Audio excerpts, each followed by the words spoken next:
I want you to tell me all the reasons why you shouldn't be angry. I might say things I don't mean, and I don't want to hurt people's feelings. Yeah, you don't want to be a dad.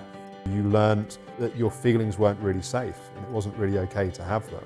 Can you see how exhausting and how draining and how tiring that becomes? Yeah, it's like if you just unpicked it all, it makes loads of sense. You're so determined to not be like your dad that in a strange way you end up being a sort of kind of mirror of it. The more we feel our feelings, the more steady the waters become in day-to-day life.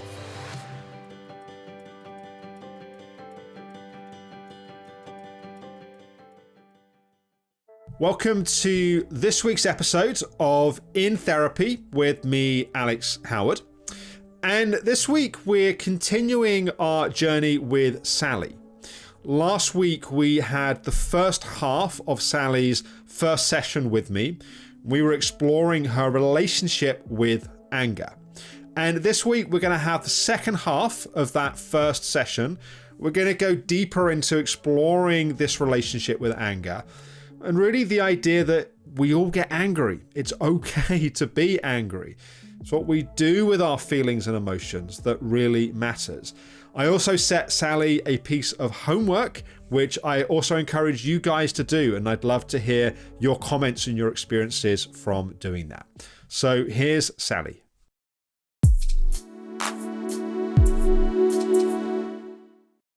One of the ways that I think is often helpful to start to open up these sorts of things is what we tend to do is to go, okay, well, I need to feel my anger. Right, now I've got to start feeling my anger. And when we do that, inevitably, a load of resistance starts to come up. So you're going to have a whole set, and we touched on a little bit, you're going to have a whole set of beliefs and ideas and reasons why you shouldn't feel angry.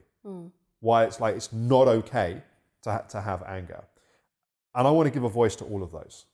Because I think the more that we understand the resistance and the shutting down and the rejecting of it, the more we give a voice to that, actually, often when we kind of bring those things to the surface, we sort of see through it and go, actually, is that really true? So I want you to tell me all the reasons why you shouldn't be angry. Okay. I don't have to give like a whole big story of each one, but like, what are the reasons why you shouldn't be angry? Because I think if you're angry, someone who's on the receiving end of that anger will feel bad. Yeah, so someone else might get hurt. Yeah. Okay, why else shouldn't you be angry? It's not socially acceptable a lot of the times, or it's not appropriate in certain situations.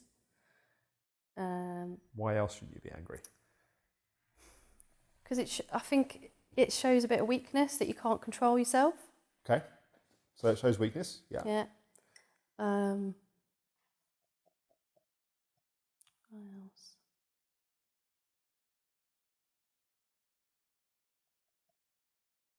Can't think of anything. So it shows weakness. People might get hurt. Not socially acceptable. What might happen to you if you feel your anger? Lose control. Yeah, you might lose control. What might that mean? I might say things I don't mean, and I don't want to hurt people's feelings. Yeah. Yeah, you don't want to be a dad. Yeah. Right? Yeah.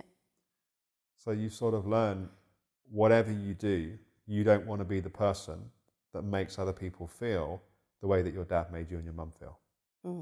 Yeah, definitely. Yeah. Yeah. It sounds like quite hard work. Yeah. You can't upset anyone. You can't hurt anyone. You can't make anyone feel anything that might not feel comfortable. Yeah, it is hard work. Can you see how approaching your life in that way, like whatever you do, you can't be your dad? Yeah. Can you see how exhausting and how draining and how tiring that becomes? Yeah. And actually, you deserve to have your feelings. Because your feelings are part of who you are. That's part of your life force. That's part of your potential. That's part of your gift to the world, is for you to be able to feel your heart and to feel the feelings that are there. I want to go back though to something that I said. There is a very important distinction between feeling your feelings and acting out your feelings. And what your dad was doing was acting out his feelings. What I think your dad, and I'm sort of taking a few steps of assumption here, but that sort of shutdown and that kind of silence that your dad was expressing sounds to me like someone that had a lot of hatred they couldn't deal with. Oh, yeah. Because there's a difference between anger and hatred. Anger is a sort of fiery, kind of like explosive, wanting to kind of, get in a kind of fight or a ruckus. It's kind of hot. Hatred's cold. Hatred is like, when we're angry, we want to get in a fight, we want to punch. Hatred, we just want to kill. We're not interested in the process of it. It's cold, it's clinical. And when someone just goes silent and just shuts down, that's normally hate. And it's not that your dad hated you and hated your mum. Your dad clearly had a load of hate, didn't know how to deal with.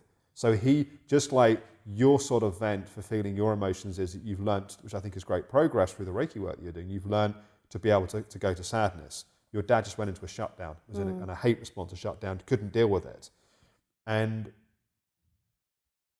you've sort of learnt a similar strategy.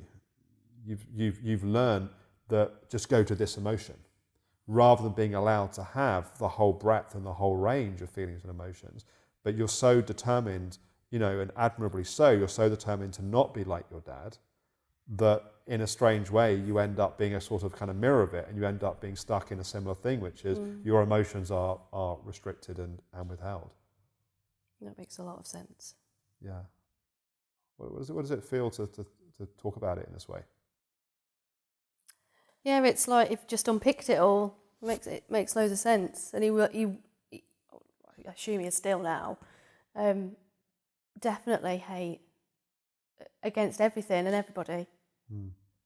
Didn't really like anything. Yeah. Yeah, makes loads of sense. Yeah, it must have been really hard to Yeah. grow up around someone that was like that. When you think about your childhood, what do you feel these days? You look back and you reflect. I had a good childhood. Like I got a pony when I turned 5. You also fell off it when you were 5. I remember reading Hey? you fell off it when you were 5 because I remember reading that in your notes. Yeah, very naughty pony. Yeah. All the best ponies are naughty though. Yeah, she was lovely. And we went on holidays to Florida every year. I have no idea how. Like we never wanted for anything. And my mum made sure that, like me and my mum used to go riding together and things like that. So she used to provide all the emotional stuff, and always been really close to my mum. So yeah, I think because of all the work that my mum did, it was a nice childhood, but there was always that in the background. Yeah. And it was like, what mood is he going to be in today when we go home? So it was always there. Yeah. I think one of the challenges of a nice childhood is we tend to give ourselves less permission to have the feelings and emotions we have around what was difficult. Okay. So when people have been in like clearly abusive, destructive, like there's no question, it's kind of easier in a sense to kind of feel the feelings and the rage and the anger and the frustration and the hurt and the sadness, because it's like, this stuff happened that should never have happened. It sounds like your mum did an amazing job of compensating and it's great that you have, sounds like some really happy memories. But I don't think that still, despite all of your mum's amazing efforts, that doesn't negate the impact of those feelings and what you learnt. You learnt that your feelings weren't really safe and it wasn't really okay to have them. And you also sort of learned that what you normalized to the idea of being in the world in a kind of contained, kind of shut down sort of way. And that's sort of continued in a sense. That's probably the overuse of that strategy has had benefits in your life. Part of being a good manager is learning to put one's feelings aside temporarily to deal with the situation. Yeah. But it sounds like part of you's almost more comfortable in that role than normal day-to-day life. I don't know if that's true. Yeah, I think so, yeah. Because when you're in the manager role, you've got a role to play and you're in control, and it's like, this is how we're going to do it, and you put your feelings aside and you sort of become that character. Yeah, completely. Which is a kind of safer place to be than just being in day-to-day life and being a bit more emotionally delicate and sensitive. So I think it would be really good to do some work around your emotions and your relationship to your emotions, and learning to feel not just sadness in the shower in the car. And I'm not mocking that, because I genuinely think that that's great. And I think that's a really good starting point. And what we want to evolve to is not just doing it in those kind of safe, contained places, but being able to have more access to your feelings more of the time. Remember what I said? I'm not saying vomiting your feelings at people, but you having your feelings and you being in touch with your feelings, and having access to a wider sort of kaleidoscope, a wider rainbow of emotions. So rather than it just kind of comes out in crying and sadness, which is totally appropriate if that's what's happening, but you've also got access to pissed off, you've got access to hatred, access to sadness, access to disappointment, access to anger. That whole range of emotion is available. And the way that I see a healthy relationship to emotion is it's sort of like waves in the ocean. The more we hold stuff down, the bigger it gets, to the point that when finally it comes, it's kind of like a tsunami that kind of wipes out everything in the near kind of land. The more we get used to feeling things, the more the kind of waves, they come and they go. And it's almost like the more we process our past and the more we feel our feelings, the more steady the waters become in day-to-day life. So I have some homework. Okay. Not that you haven't got enough homework already. I like homework. So part of your homework is just to continue what you're doing. So everything you're doing so far, part of the reason that I'm not putting much focus on it is I think it's working and it's great and you need to continue to do it. Okay. So absolutely pacing this into your body, absolutely working with your stops, working with your meditation, working with your EFT. So all of that stuff is great. But I want to work on building awareness about your relationship with your feelings and your emotions. Unexpressed emotions have to go somewhere. And where do they go? They go into the body. One of the things that really struck me when I was reviewing your case, do you remember what was happening? I'm being a bit clever here. I'll just tell you what. You were getting really severe migraines. Yes, yeah. And that was the tipping point of why you left home. Yeah.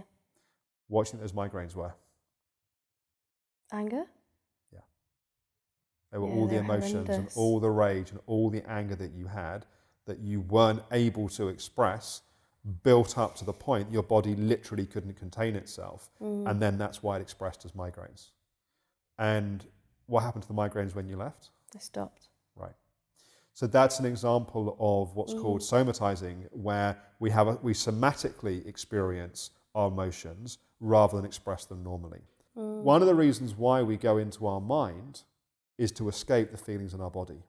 So the more we feel, the faster we go, the more we go into the head, and the more the mind races, because we're actually trying to escape all the feelings and emotions that we're feeling.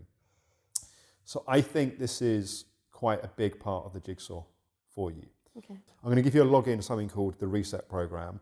It covers a lot of stuff you already covered in 90-Day Program. Yeah. There's a module on emotional styles. You're going to do a grid called situation, feeling, and response. So what you'll do is you'll look at different situations of what happens. You'll then track what you felt and the response that you had to the feeling. Okay. There'll be lots of different strategies that you use. I want to build some more awareness around those strategies. It'll be clear to you when you kind of watch the video, because it clearly explains the context. We'll build some more awareness around how you respond to and how you're dealing with your feelings. And then we'll start to explore a bit more about how to make more space for your feelings and how to work on your relationship to letting them be there. Cool. What questions do you have? Do I do it at the end of the day, or do I, if I find myself in a situation and I know that? Totally fine to do it during the day as well. Okay. So it just doesn't. It tends to be easier at the end of the day. But if you want to have like it on your phone or have notes, then absolutely you can record it at any point. Okay. Yeah. Sometimes it's easier to do it when it's actually fresh. Okay. I've got a small notebook, so that will work. Yeah. Yeah. Great. Any other questions, either about this homework and this piece or anything else that we've talked about? I think so. No, makes loads of sense. Okay. Yeah. It feels really good actually. So I've heard it. Good. And worked through it. Great. Thank you. Good. You're welcome. You're welcome. Hopefully the future holds complete recovery for me. Since finding the clinic, and especially since having the session with Alex, it's completely turned my perspective on its head. Like, I know that I can get better, and I will. So yeah, I'm just like looking forward to being normal again and being able to do things and go to a supermarket. Not that I like the food shopping necessarily, but yeah, just doing normal things like everybody else does. Was that too long? No. I just went off on a tangent. So I hope you enjoyed this week's episode. Do follow that situation, feeling, response piece of homework for yourselves. I'd love to hear your reflections, your experience from doing that. You can share in the comments below. I do read all the comments, and I do also respond to many of the comments. If you're enjoying the episodes, if you haven't already, please do like the video, but also please subscribe to my channel here on YouTube. Please also click the notification bell. That means that YouTube will let you know as new episodes are released. Helps you follow the series as it unfolds, but also helps us because it tells YouTube this is content, it's good content worth sharing, and then YouTube will show these episodes to more people. Tomorrow we'll have another Everyday Alex live, so that will be likely at 6 p.m. UK time. That's 10 a.m. West Coast and 1 p.m. East Coast. Next week on In Therapy, we're going to meet Hannah, and you can see now we'll have a little bit of a tease of what's coming next week. How bad were things? Like, what were some of the events and incidents that happened? It was a lot of aggression, so things like punching walls, throwing the tables up. It felt like a really toxic, unhealthy, and just like not a safe environment. Everywhere I turned, I wasn't being heard, and like I wasn't being seen or like respected, basically. So you learnt to be hyper-attuned to him, because if you could predict and understand his mood, then you could keep yourself emotionally safe.